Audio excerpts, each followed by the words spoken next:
नमस्ते सर। नमस्ते। इंटरव्यू तुम लोगे? जी सर। क्या नाम है तुम्हारा? शिवाजी राव।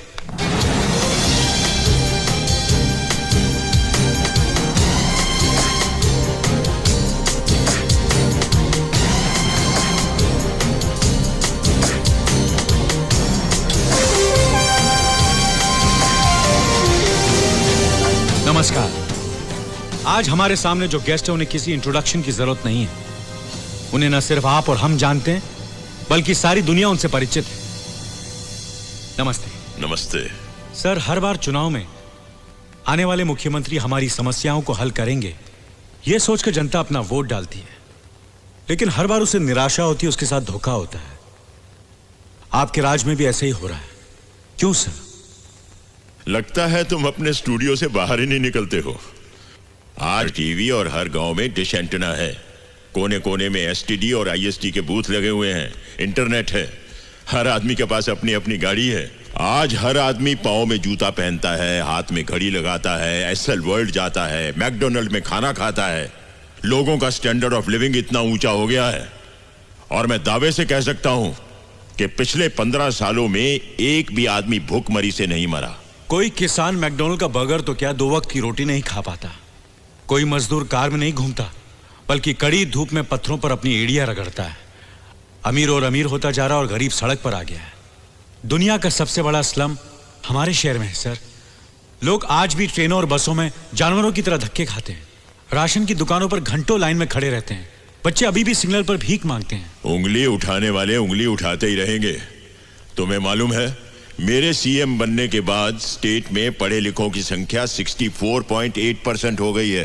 केरला और मिजोरम में 90% है। इंडस्ट्री के मामले में महाराष्ट्र नंबर 1 है। क्राइम में भी नंबर 1 है।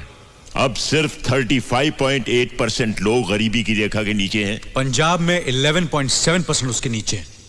और आज भी यहाँ गांव में एक आम आदमी की एवरेज इनकम सिर्फ 3 रुपया प्रतिदिन है। मिस्टर शिवाजी राव, पहले अपने आंकड़े साफ करो और फिर बात करो। सर, ये वर्ल्ड इकोनॉमिक फोरम रिपोर्ट, ये आईएमएफ रिपोर्ट, ये human rights commission, amnesty international और ये world bank report. World bank का कहना है सर, जो कर्ज उन्होंने आपकी सरकार को दिया था वो पब्लिक तक पहुंचा ही नहीं, उसे आपके मिनिस्टर्स खा गए, इसलिए उन्होंने अपना अगला इंस्टॉलमेंट कैंसिल कर दिया। तुम्हें पता नहीं है बेटे, वर्ल्ड बैंक ने ऐसी शर्तें रखी थी कि सारी स्टेट गिरवी हो जाती। क्या शर्तें थी सर, जरा खुल के बताएंगे? वो तुम्हें बताने की जरूरत नहीं है, मैं जनता को बता दूंगा। जनता आपको देख रही है, सुन रही है। यहां बताइए, वर्ल्ड बैंक ने इंस्टॉलमेंट कैंसिल क्यों की? वो ऐसे नहीं बता सकता। पूरा पुलिंदा है 1000 पन्नों का। एनेक्स्चर ABCD करके 18 सेक्शन है। सेक्रेटेरिएट में मिलता है, 15 रुपए खर्च करके ले आओ और सबको सुनाओ। अगला सवाल। सर, पॉलिटिक्स में आने से पहले आपका फैमिली बैकग्राउंड क्या था? हमारा परिवार बहुत गरीब था, हम लोग खेती बाड़ी करते थे। अभी आपकी तनख्वाह कितनी है? क्या? सैलरी, तनख्वाह? सब काट कर कोई 18,000 रुपए होगी। यानी एक साल में 2,16,000, यानी आज तक की आपकी कमाई 20-25 लाख रुपए से ज्यादा नहीं हो सकती। फिर भी आपके पास 500 करोड़ रुपए की प्रॉपर्टी है, वो कहां से आई सर? हाँ? अरे बाप रे, ये तो धोती खोल रहा है। सब बकवास है। तुम्हें जानना है मेरी प्रॉपर्टी के बारे में तो जाओ कोर्ट में केस करो, वहां आकर बताऊंगा कि मेरे पास क्या है। केस? वैसे ही कोर्ट में 14 लाख केसेस हैं जो 15 साल से चल रहे हैं। हर्षद मेहता का केस अभी तक चल रहा है। बॉम्ब ब्लास्ट वाले बाइज्जत बरी हो गए। एक औरत का रेप केस, जब उसका नंबर आया तो उसे मरे हुए 5 साल हो चुके थे और आप कहते हैं केस करो। ये याद है सर? हाँ, देखा है कहीं। ये आपका इलेक्शन मैनिफेस्टो है। ओह हाँ, याद आया, मैंने ही तो छपवाया था। हम जाति और अपराध रहित समाज की स्थापना करेंगे। समाज में कानून और व्यवस्था लाएंगे, औरतें फिर से सड़कों पर खुलेआम चल सकेंगी, घर घर में बिजली पानी राशन होगा, पूरी शिक्षा मिलेगी, महंगाई जाएगी, खुशहाली आएगी। वो खुशहाली आएगी की बजाय जाएगी छप गया था, मैंने उसे ठीक करवाया था, मुझे याद है। ये सब हुआ है? क्यों नहीं हुआ है? आप कहते हैं कि कानून और व्यवस्था लाएंगे, लेकिन उस कानून की धज्जियां उड़ाने वाले ही आप हैं। जातिवाद को बढ़ावा देने वाले भी आप हैं। ऐसी बातें करके तुम मुझे भड़काना चाहते हो क्या? मैं आपको भड़काना नहीं चाहता, मैं सिर्फ चाहता हूं कि लोगों को पता चले कि सच्चाई क्या है। ये देखिए, एक बस ड्राइवर ने बस रोककर पूरे शहर में चक्का जाम करवा दिया। उससे पूछा तो कहता है कि रूलिंग पार्टी का आदमी। दूसरा ड्राइवर जात के नाम से डराने लगा। कमिश्नर और पुलिस भी कुछ कर नहीं पाए क्योंकि आपने उन्हें कुछ करने नहीं दिया। अपना वोट बैंक बचाने के लिए आपने रास्ता जलने दिया। 250 करोड़ रुपए की प्रॉपर्टी जलकर राख हो गई क्योंकि आप चुप रहे। सैकड़ों गाड़ियां जली, लोग घायल हुए, मरे आपकी वजह से। आपने किसी को कोई कार्रवाई नहीं करने दी क्योंकि आपसे आपकी कुर्सी नहीं छूट रही थी, है ना? क्या पकड़ा है?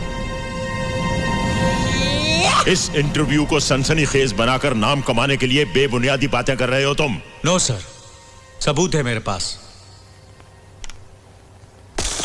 उनमें से एक ड्राइवर मेरी पार्टी का है और दूसरा उन जात वालों का है जिन्होंने मुझे इलेक्शन में जिताया है, और वो स्टूडेंट्स हैं जो इलेक्शन में हमारा काम करते हैं। अगर इनमें से किसी को भी हाथ लगाया तो हमारा सपोर्ट चला जाएगा। No arrest, no tear gas. वो चिल्लाते हैं तो चिल्लाने दो। पहले चिल्लाएंगे, बाद में थक जाएंगे, फिर भूल जाएंगे। कुछ बसें जलती हैं तो जलने दो, दुकानें लुटती हैं तो लुटने दो। मैं 2-4 को पकड़कर एक। अब बोलिए सर, जनता से ज्यादा आपको अपनी कुर्सी प्यारी है ना?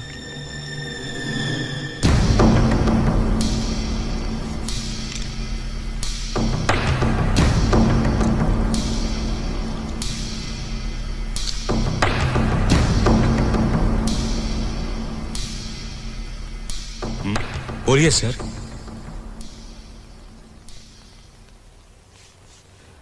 अच्छा तो इंटरव्यू खत्म ना? जय हिंद। लोगों को उनके सवालों का जवाब अभी तक नहीं मिला। बैठ जाइए प्लीज।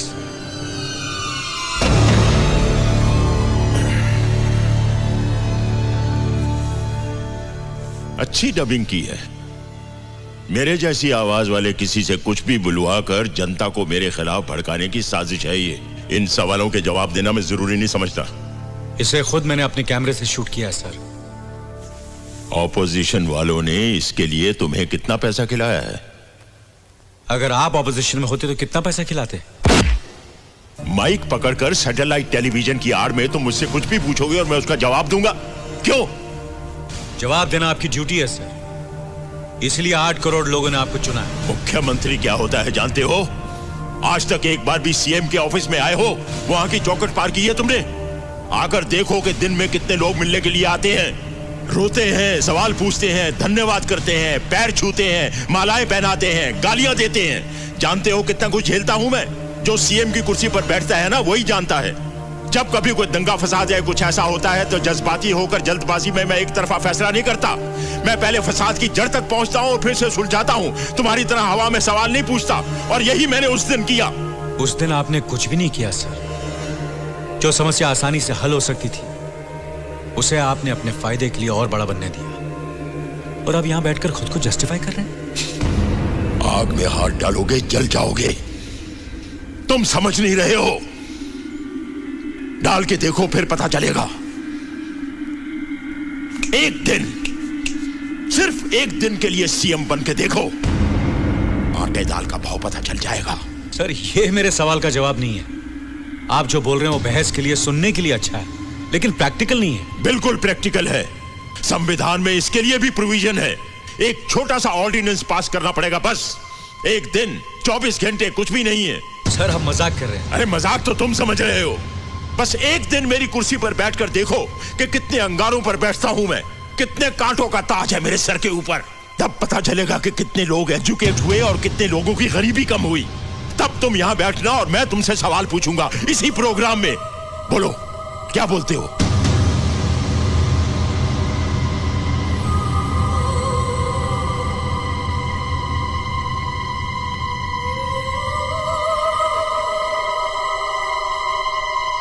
नहीं सर, वो आपका काम है, मेरा नहीं। बस हवा निकल गई। तुम रिपोर्टर लोग बस कुत्ते की तरह भौंकते हो, गाड़ी के पीछे पीछे भागते हो। जैसे ही गाड़ी रोककर दरवाजा खुला नहीं कि दुम दबाकर उल्टे पांव भाग जाते हो। बोलो, बनोगे सीएम एक दिन के लिए? लाइव टेलीकास्ट हो रहा है बच्चे। सब लोग देख रहे हैं, जवाब दो।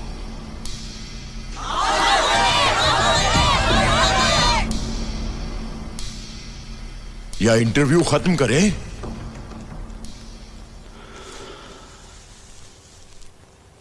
ठीक है सर, अगर ऐसा हो सकता है तो मैं तैयार हूं। एक दिन के लिए मैं आपकी कुर्सी पर बैठकर देखूंगा।